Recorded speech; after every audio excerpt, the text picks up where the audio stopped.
Porky's Corner is proud to be sponsored by Spartan Site Solutions.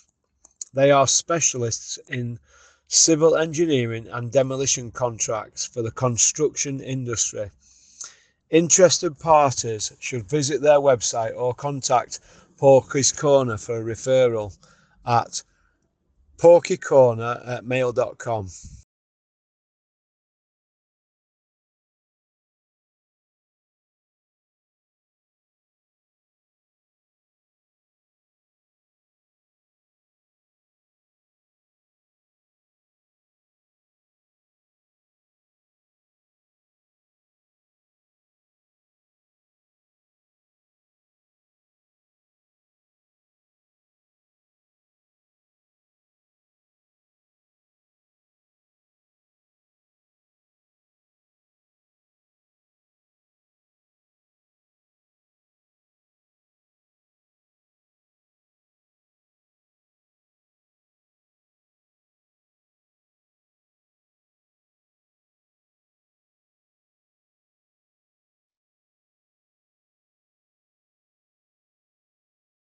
Welcome to part 3.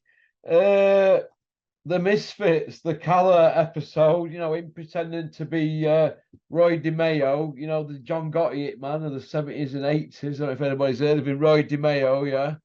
Slick back hair with collar up and that. Yeah. Giving it the old Godfather. Go on, Calla, pop, pop, bang. What did you think to it all and all the old shenanigans? We've got, Captain Chaos there, John Fury. Confession time. So Saturday night, I went out with my girlfriend. My son said to me, "Dad, can you pay for the boxing?" I said, "Boxing?" He says, the Tommy Fury thing. So I was going out and I went, "Look, he's 15-year-old. He likes what he likes. He likes the UFC. He wanted to watch that because there were some of the undercard fights he actually wanted to watch. Less so the main event, more the undercard." And I went, whatever. So I paid 20 quid for him. Now, a lot of people said to me, anyone who paid 20 quid for that is an idiot. Well, first of all, anybody who says that doesn't understand. This isn't boxing. I think Dom Ingle said something similar about a year ago when someone asked Dom about it. You can't think about this in the realm of boxing. This is some kind of weird entertainment that they've got a massive crowd, they've got a captive audience, and those guys love these shows. So anybody who thinks KSI and Tommy Fury was going to be a great fight, how can it be a great fight? They're not guys who are that skilled. Tommy Fury is not that skilled. I'm sorry, but that's harsh. You and I spoke about Tommy Fury ages ago, didn't we? And you said, what do you think he should do? And I says, I think he should do the Misfits. That'd be great for him. Tommy Fury always comes across as a really good lad, a really decent person. And he's got a young child, he's married or he's getting married. Tommy Fury's got to do what's best for Tommy Fury. I've got no issue with that, right? If you were Tommy Fury and you got offered 3, 4, 5 million for fighting a guy like KSI, or 40, 50 grand for fighting someone like a Chev Clark, or, who's the other really good kid at light heavyweight, Vidal Riley, what would you do? Probably the same, wouldn't they? We'd do exactly the same, because realistically, you've seen Chev Clark, for example, how he picks his shots.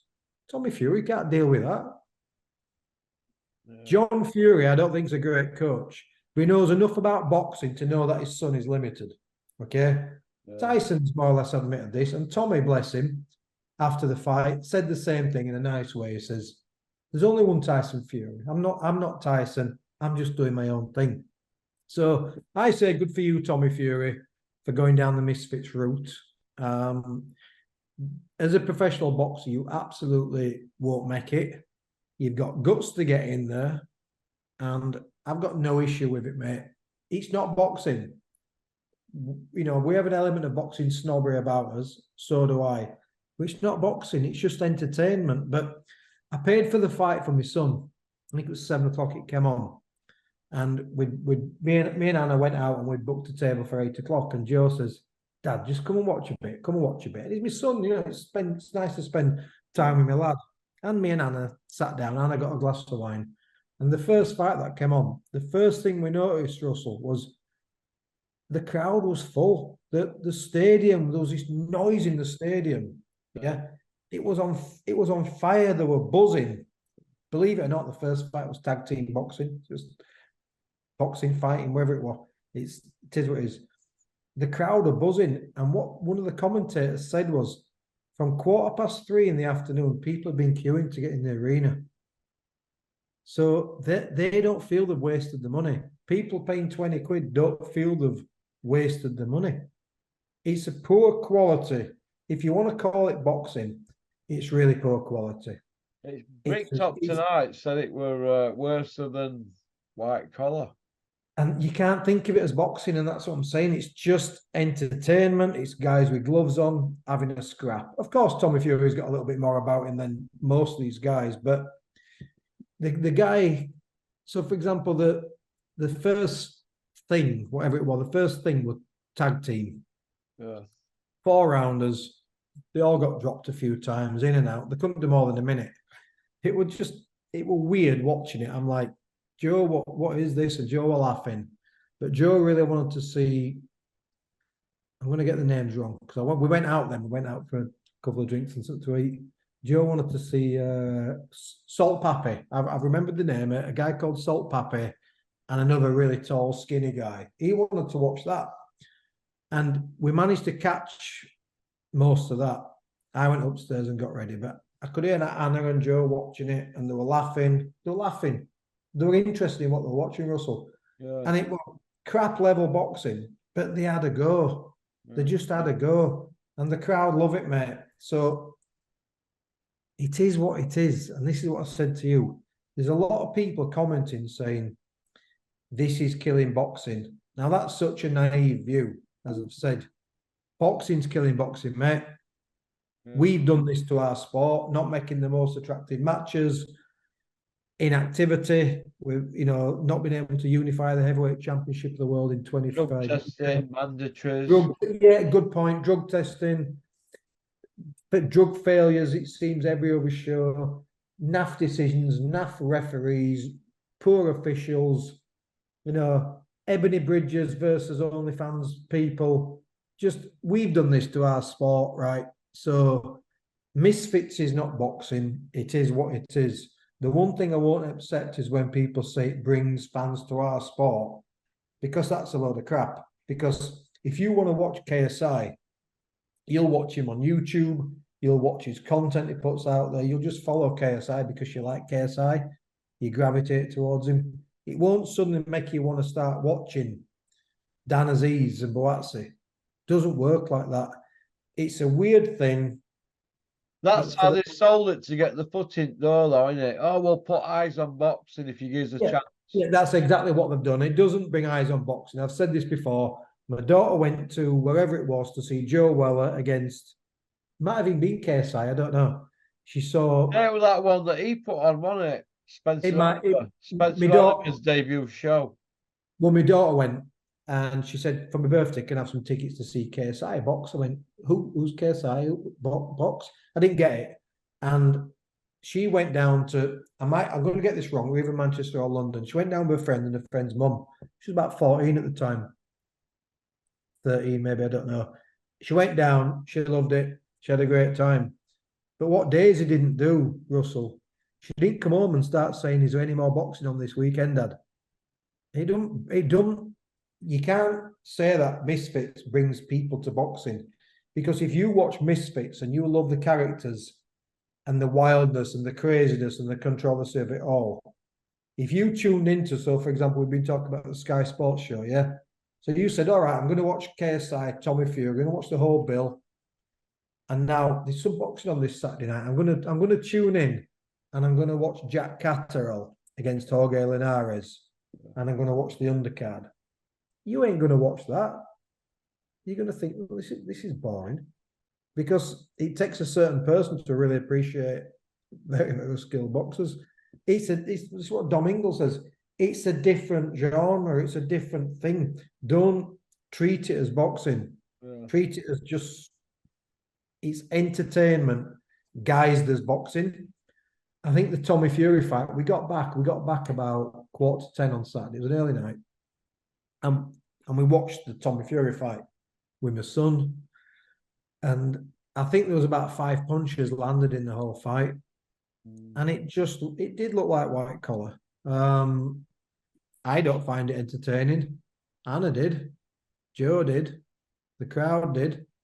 Maybe it's the pushing and shoving. Maybe it's John Fury exposed himself. I don't know, but it's a different audience. Oh, there were a full moon, weren't there? I mean, to be honest, that's indecency, isn't it? You could probably get in trouble for that. But I don't know, mate. Is it killing boxing? No. Is it hell killing boxing? Boxing's killing boxing. If boxing was on fire, the two could mutually exist together. That would be absolutely fine. But I don't know. But for the first time, and I have to say this, and I'll be really disappointing people now. First of all, disclosure, I didn't enjoy it. What I saw, I didn't enjoy. I saw the first fight and the last two, maybe. I didn't enjoy it. Yeah. Logan Paul, and the guy who grabbed the guy who tried to choke him out.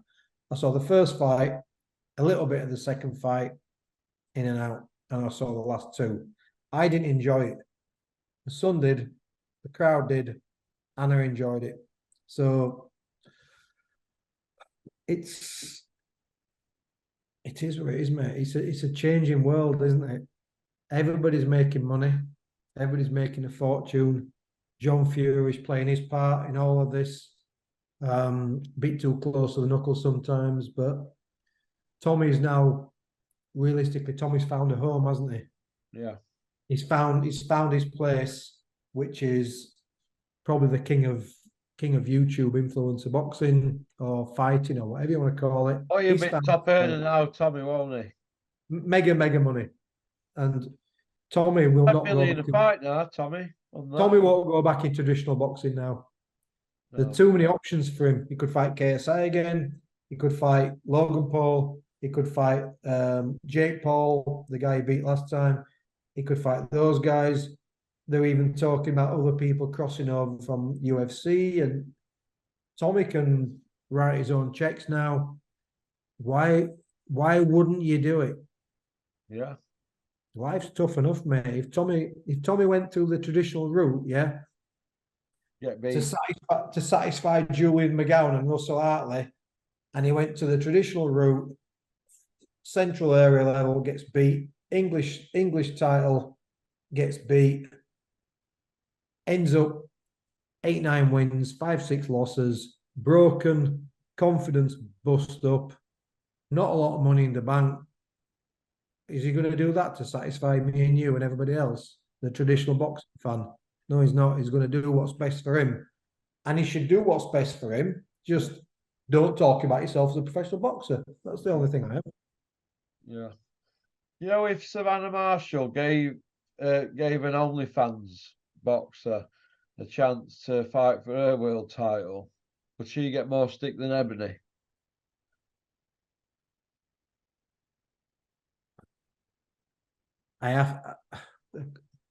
This sounds bizarre, and I don't even know what OnlyFans is. This is how stuck in me. Somebody she's just plucked in it. Some boxer woman, but she's on OnlyFans, but she's no. What is only?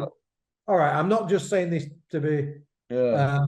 Is it like models that take boxing up kind of thing, isn't it? Like Ebony kind of thing, isn't it? But what is OnlyFans? Is it like you subscribe to the person? Yeah, you subscribe and they're live and all that with them, and you buy stuff off them and private messages, all that nonsense. I'm not being deliberately dense because I'm a I don't understand it all myself. Like I do. I've seen them with the money. You give them money, don't you? All nonsense. Anyway, all right. So you'll say take your top off. There, some Aussie bird or some modelling or something. It's a bit similar to her. He's kind of not taking it serious, but Savannah Marshall's obviously a serious athlete. If she did something like that, just pluck somebody who kind of thing, it'd be hell on, wouldn't there? I don't think she'd do it because I don't think Peter would allow it, would he? Peter would be like, boxing's cringe enough, Savannah. You're not doing that. No. Or you're not doing it on my watch. And And I don't think she'd want to do that anyway. Listen, people, I don't have an issue with people earning a living. People can do whatever they want to earn money. Yeah. But as I've said before, right at the beginning of part one, I have an issue when you call it World Championship Boxing, because there are fighters who have died in the ring and gave everything to become a world. No one should ever lose a life, but they have given the ultimate sacrifice to try and become a world champion. Yeah. When you're giving world titles out like sweets on Halloween night, it just belittles the word world championship. And that's what I have an issue with. I have an issue with Ebony Bridges, number 8 and 9, and Shannon Courtney fighting for WBA titles. I have an issue with someone who's 8-1-1, who's an OnlyFans model and was some kind of swimsuit or bikini model. Fine, no problem. I have an issue with her just having a few fights against probably absolute road sweepers and calling herself a professional boxer and then saying it's a world title fight, but actually saying it's going to be the hottest weigh-in ever, because it just denigrates boxing. It's just another thing that denigrates boxing. And I just think you're a professional athlete, you're a dedicated athlete, or you're not. Yeah. And what are you? What's Ebony Bridges? What's this other girl? I mean, who's the other one who's the porn star? Who's she? Ellie Brook. Yeah. Sky Nicholson's on undercard of Cameron Taylor rematch in Dublin. She's defending a WBC interim.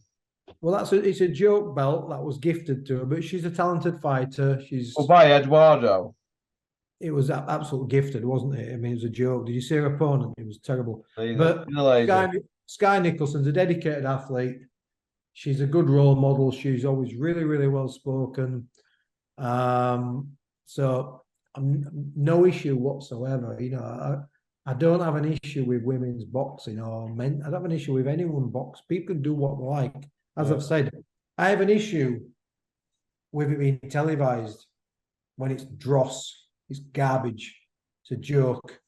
And I have an issue with the fact that, you know, these people are earning good money, and all people are going to be interested in is the weigh-in. It just for me,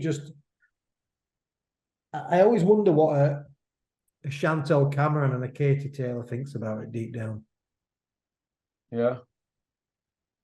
They must just shake their head. They must be just like, I'm trying to show, you know, that, you know, women can be influential and women can be powerful and women can be just as competitive and just as good as men, or, you know, not as, obviously you can't put them against each other, but there can be role models. And then you just get a couple of scrubbers just taking the kit off just for views. I don't like it. Yeah. What do you think to Bricktop's appeal for Dubois against Usyk? They've I think he needs to take it on the chin. Ultimately, he's appealing it. He's appealing it. You can say whatever you want, right? We've talked about this before. The rules of boxing: a low blow is anything below that area between the hip bone and below the navel. It's a low blow. Nobody said a low blow had to be in the bollocks, did they? It's a low blow in the bladder area, in the groin area. It's a low blow, and it was a low blow. Was it in the nuts? Probably not. Was it technically a low blow? Yes. Get over it. And you know what? Had it been a really competitive fight, you'd have been like, that was a moment. It was probably the only decent shot he landed in the fight, and that happened to be it was an illegal blow. It was illegal. People will debate this, and people in the comments will say, this happened, that's happened, it was an illegal blow. Yeah. The rules of boxing, check out, not you, but anybody who says it wasn't it doesn't have to be in the nuts. Any shot below the belt line is illegal. The middle of the glove was a bang on line with the belt line. That's the belt line. So half of the shot was below the belt line. It was an illegal punch. Yeah, yeah. You know, Zhang's manager, you know, Big Bang Zhang, who done Joyce twice. They're saying after all Eddie Hearn's bluff and talk about China, they don't want anything to do with Zhang, and they've gone cold on him after all the initial talks and that about flying out to Macau and all that. You know, Zhang's what now? Is he 40 now? He must be 40 now. 40, I don't know. yeah. Zhang's 40. 41. He's not the most graceful fighter, but he's durable. He's got heavy hands on him, and he's a big, formidable lump. And I just can't see Joshua fancying that fight. No, I don't think. If I was going to match Joshua's Joshua, there to be it, isn't he? yeah, if I was going to match AJ, it wouldn't be Southpaw as Zhang. well, Julian. Southpaw. I'm not saying I would put my mortgage on Zhang. I'm just saying it's the wrong fight for AJ. But I don't think there are that many right fights for him right now. I think kid gloves are needed, and be really, really careful how they match him. Because I'm telling you, the next fighter who goes at him will take him out. Yeah. What AJ you mean? Yeah. The next fighter will got a decent quality fighter, of course. I'm not talking about someone who can't fight going at him, but the next half decent fighter who just bites down and takes it to AJ, he'll crumble. Well, he's 41 next time he fights, Zhang. Yeah. Zhang and Joshua. Olympic silver. I think it's a 50-50 fight, to be honest. But it wouldn't be hard to imagine Zhang turning him over, would it? No, it won't. Zhang's no mug. Olympic silver, 2 world bronze, and he's done Joyce twice and Olympic. I was in, as you know, when AJ fought Robert Helenius. Yeah. I was in a bar I was in Tenerife. I watched in Tenerife, and I just thought it was awful. I couldn't believe what I was seeing. It was just Helenius didn't do much, but every time he threw a jab or a screw jab, AJ just looked just right on the end of the shot every single time. Where's the defense? Where's the head movement? Where's the hesitant? Everything was hesitant. Decent finish, but there's just something not great about AJ right now. And before people laugh, it's either a combination of, as we know, the confidence is nowhere near what it ever was before the Andy Ruiz fight, or it could be a little bit past his best as well, Russell. I mean, some fighters are really in the prime in 33, 34, 35. Some fighters are on the slide. There could be an element of AJ actually could be past his best physically as well. Oh, he's got one of them explosive style, Josh, but he doesn't seem to be as explosive now, does he? Have you noticed? He's got no pace about him either, has he? He's probably on paper the 4th best heavyweight in the world, but in reality, he's probably about the 7th or 8th. You reckon? Well, you know what I mean? On paper, for example, you have to have Anthony Joshua on paper. You'd have to have him above Zhang, because Zhang's really notable wins are obviously Big Joe Joyce. But AJ's CV, the fact is, 2-time heavyweight champion. On paper, you have Fury or Usyk, whichever way you want to rank them is up to you. You got Wilder 3rd, and on paper you've got Anthony Joshua 4th. But if you looked at it realistically, I might not have Wilder number 3 and I might not have AJ number 4, because Wilder's not boxing. AJ's looked massively unimpressive, and you can only judge him on his last 2 or 3 fights for me. We can't judge him based on what he did 3, 4, 5 years ago. It's pointless. And AJ's recent form is abysmal.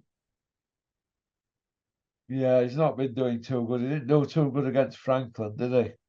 No, I think if give an example, I know he's not beat brilliant opposition, but if Anthony Joshua were to fight Frank Sanchez, and I had to put my savings on it, I'd put my savings on Frank Sanchez.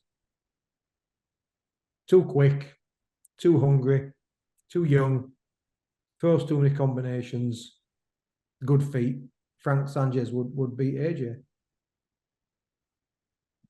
Oh yeah, easily, man. I think that Gerard Anderson beats AJ me. I think he'd maul him, wouldn't he? I think he'd just be too Oh, young. he'd be all over him, man. He'd be just coming from different angles and that, wouldn't he? Yeah, I think he beat him. I wasn't impressed with Felix Hergovic, but I think that's a 50-50 fight now. I think him and Zhang's a 50-50 fight. I think AJ against anyone between like number 4 and number 8 now are 50-50 fights. I think he'd beat Joe Joyce. I think AJ would definitely beat Joe Joyce, but some of these other kids, don't know. Yeah. How do you match him? How do you match him? What do you do with him now? You got to handle with care. How would Joshua cope against Johnny Fisher in another 18 months? I couldn't believe that Johnny Fisher's just won the Young Boxer of the Year, hasn't he? Oh, but Bosch. Just how's he beat Dalton Smith and Adam Azim? I don't get that one. No idea. Yeah, I'm not big on Johnny Fisher. He's just a big, strong lad. He'll never get beyond domestic level. I think Fabio Wardley and David Adelaide would just annihilate him. I think David Adelaide puts him on button moon. And people will turn around and say, hang on a minute, they're more experienced. Not really. He's from white collar. He's Fabio Wardley, isn't he? Yeah. They'd annihilate him, mate. They'd take him apart. It's all right having heavy hands and being a big, strong lad, but it's not enough. You've got to have a little bit more than that in boxing. It'll get to your certain level if you're matched right, but at some point, the matchmaking they'll miscalculate and he'll get taken apart. What about nice lad? I like him though. Nice lad. Dave Allen for Johnny Fisher. I don't think Dave Allen's got the stomach for a hard battle, if I'm being honest now. I don't think he's, he was another one. We talk about Billy Joe Saunders. By the way, it's the only time you'll ever hear me say Billy Joe Saunders and Dave Allen in the same sentence. But, I was talking about when a fighter's inactive and when he's just had too much time out and it just, you don't come back from it. Now, Dave Allen's exactly the same, isn't he? He had 4 joke fights. And then I thought his fight against Fraser Clark was pitiful, and I won't put Dave Allen in top 15 in Britain right now.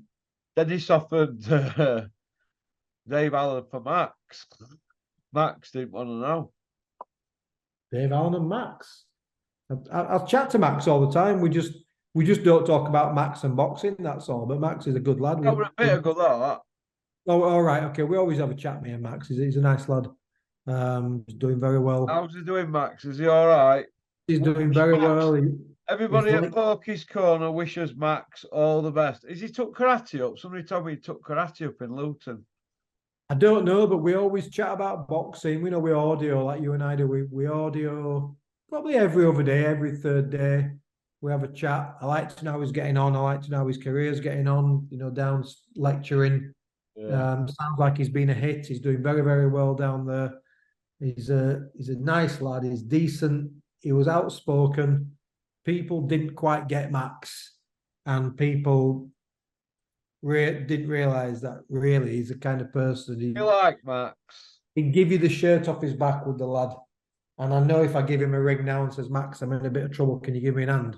He'd come all the way down from London and he'd come would be there with a couple of ginsters on that M1 straight up to yours, wouldn't he, Julian? He'd absolutely come down. He'd fill the Volvo up and he would. His way. So I've got plenty of time for Max Jenkins, plenty of time. Team Max. Robert Smith, Gary Sykes. Have we heard anything? And all you really want is a meeting, don't you? We're not asking for a lot, are we? I just want to understand, one, if they're saying Kai Hansen wasn't officially the mandatory challenger, I want to see some paperwork, because no notification was sent to the boxer or the trainer. And I need to understand if it was sent to Frank Maloney as Gary's promoter, or Chris Aston as Gary's manager, saying it was not a mandatory defence. If the paperwork exists, Robert Smith, send me the paperwork, or send it to the boxer Gary Sykes, send him the paperwork saying Kai Hansen was not the mandatory challenger. But more importantly, what I want to know was, if he wasn't the mandatory challenger, why don't you reinstate him retrospectively as a mandatory challenger, based on the fact that Anthony Crolla pulled out when you listed Crolla and Johansson as a final eliminator for Gary's title. Crolla pulled out. Paul Truscott then you put in, and Paul Truscott pulled out. And there was nobody that you didn't then go to a third fighter and say, you now have to fight Kai Johansson. You didn't set another final eliminator. So by definition, Kai Johansson was by default the mandatory challenger for Gary Sykes' title. Gary Sykes beat Kai Johansson in a thrilling 12-rounder, and you need to retrospectively change that decision or show some paperwork that proves that decision. And you need to give Gary Sykes, a fantastic servant and a fighter who was a proud British champion. He never ducked a challenge. He never ducked a mandatory in terms of Johansson, Gary Buckland, and Liam Walsh. He fulfilled all his mandatories. He was shortlisted as the undercard fight of the year against Crolla, and the British Boxing Board of Control shortlisted him to the fight of the year against Andy Morris. Fantastic servant for British boxing. They threw 2,000 punches. Unbelievable. 2,300 punches. Unbelievable British champion. Largely avoided. Very, very unlucky. Fallen on hard times. He's a fallen soldier. He's now doing well and is recovering. But I just think you have a moral duty to put right something that you either didn't communicate effectively to the boxer and his trainer, or you didn't manage his mandatories as you should have done. You also did a disservice to a phenomenal former champion, Kai Johansson, if you're saying that it wasn't the mandatory challenger, in spite of the fact that every single person you put in an eliminator with him bailed out and didn't want to fight him. I've also got people like Andy Wake, who was a much respected boxing journalist at the time, who covered that fight, who says, I will put together a statement confirming that Frank Maloney told me it was a mandatory defence, and I reported on it as such. And I've also had somebody who's commented in your comments previously, Russell, who was part of the Kai Johansson camp and had an official role in the Kai Johansson camp, who will also put a statement together saying that he was part of Johansson's camp and Kai Johansson was a mandatory challenger. So there are people who are prepared to put statements together, and there are, like reputable reporters like Andy Wake, who's contacted Gary Sykes and says it was a mandatory. Maloney told me it was a mandatory, and for whatever reason, you're saying that's to the contrary.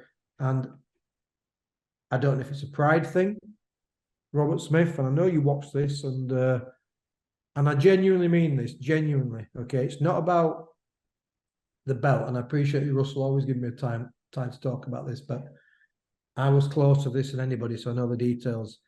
And I'd either like to talk to you, Robert Smith. You've known me long enough, and I've enough conversations with me to know it'll be eloquent, it'll be respectful, and it'll be a reasonable conversation. And if you can show me some paperwork, that's fine. But then I'd like to move on to the why you didn't mandate Kai Johansson. But if there's an issue with the funds, genuinely, and this is not trying to sound flash, if there's an issue with the funds having a belt made for Gary Sykes, I'll raise the funds however I need to do it. Me and Russell have got lots of ideas about how we can do this. There are other people who have offered to contribute towards that. We'll raise the funds for Gary Sykes' belt. We're not trying to buy a belt. We're trying to give a kid who was a proud British champion what's his, and that's the Lord Lonsdale belt outright. We'll raise the funds, but we just need you to retrospectively update that and say, Johansson was a mandatory challenger. We'll present Gary Sykes with a belt. We'll provide the funds for that belt. Trust me, I'll get that money. However I need to get that money, I'll get that money. But you need to give that kid his rightful place in the record books, in Wikipedia, as an outright winner of the Lord Lonsdale belt. And that's all we're asking for. We're not asking for money. We're not asking for favours. We're just asking for justice for Gary Sykes. Yeah, well spoken there, because Gary were a good servant, and he's been wronged, and it's like a red tape error between all of them, isn't it? And if Kelly Maloney, first of all, when I say Frank Maloney, I don't mean to be disrespectful. I'm talking about at the time that was Frank Maloney, but I always had good conversations with Kelly Maloney, and several times Kelly, as now known as Kelly, spoke to me, was always positive. Even after Gary got beaten prize fighter, Kelly was always respectful. But if you knew something that we didn't know at the time and you had a duty to tell us, I'd like to know about that, because you must be aware of Porky's Corner. You must be aware, Kelly, of Russell Hartley's channel, and you must be aware of the numerous conversations I've had with the Border Control and social media posts, Facebook posts, YouTube videos. You've got to be aware. And if you know something that we don't know, put us out of his misery, Kelly, and just contact us. I tried to contact you on LinkedIn. You didn't respond to my request. I've tried to contact you via other methods, and again, you've not responded to my request. And I just want to know what your stance is on this, because this is important, and this is a kid. I'm not saying this because I was personally involved in this. I'm saying this because history always shows that the downtrodden, that the little people don't matter. And Gary was a good fighter, and he was a good fighter who you promoted for a few years. And he always turned up and he always gave 100%. So we need your support. We need the support of anybody who's watching this and anybody who was involved at the time, like Andy Wake and everybody else, just to come forward and just make it clear what the situation was. Because if Gary and I were lied to, I think we've got a right to know. I think it's a decent thing. There'll be no mudslinging. There'll be no nastiness. We just want to know. Was he a mandatory challenger? Was he not? He definitely should have been. But if it were kept from us, Russell, I think we need to know. I think Gary's got a right to know, because ultimately he was the one taking the shots. Yeah, that's well said. Yeah, he's the one in the ring, innit? Not any of that lot. Not me, not even me. I was never in the ring. I was in the gym with him every night for 8 years. But I was never in the ring with Morris and Johansson. I never got cracked by those guys. Sykes was the one who gave the sacrifice, and it cost him. It cost him a lot. And it's the biggest miscarriage of justice in British boxing. And I'm not saying it because I'm close to it, Russell. You know the details. I've spoke to you. Seen it all, haven't we? It's their mistake, in it, but they don't want to pay for a belt. You've seen the links, you've seen the evidence, you've seen everything around it. Yeah. And do you know what? In my life, and Robert Smith, if you're watching this, we've all made mistakes in life. I'm a senior manager, and I make mistakes. You get things wrong.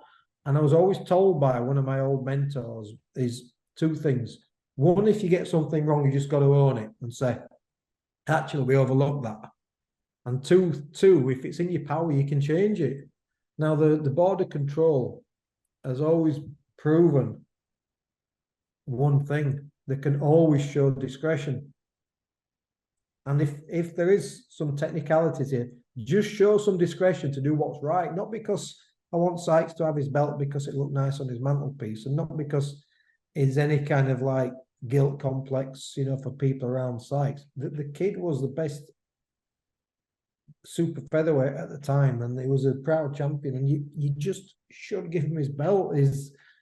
He did everything everything that you asked him to do. And for some reason, he's just been shafted. And you've got an element of discretion. He showed discretion for, I'm going to get this wrong, it might not have been Kell Brook, it might have been Junior Witter, who didn't, you know, because there are times when the border control can also show discretion. You know, there are certain rules in terms of winning a belt outright. And I think it was Junior Witter who didn't make a mandatory and 4 successful British title fights. But because he was dominant, he was world class, was Junior. He was awarded the belt. I believe Charlie Magri was awarded the belt and didn't fulfill the full obligations. But Gary Sykes is a different situation. He did everything you asked him to do, and we're just asking you to just have a look at it again. Let me talk you through the facts. Let you talk you through what we were told. You show us evidence to the contrary. Let's have a re-look at the Carl Johansson situation. Explain to me in very, very simple terms why Johansson, if you're saying he wasn't the mandatory, why it wasn't mandated,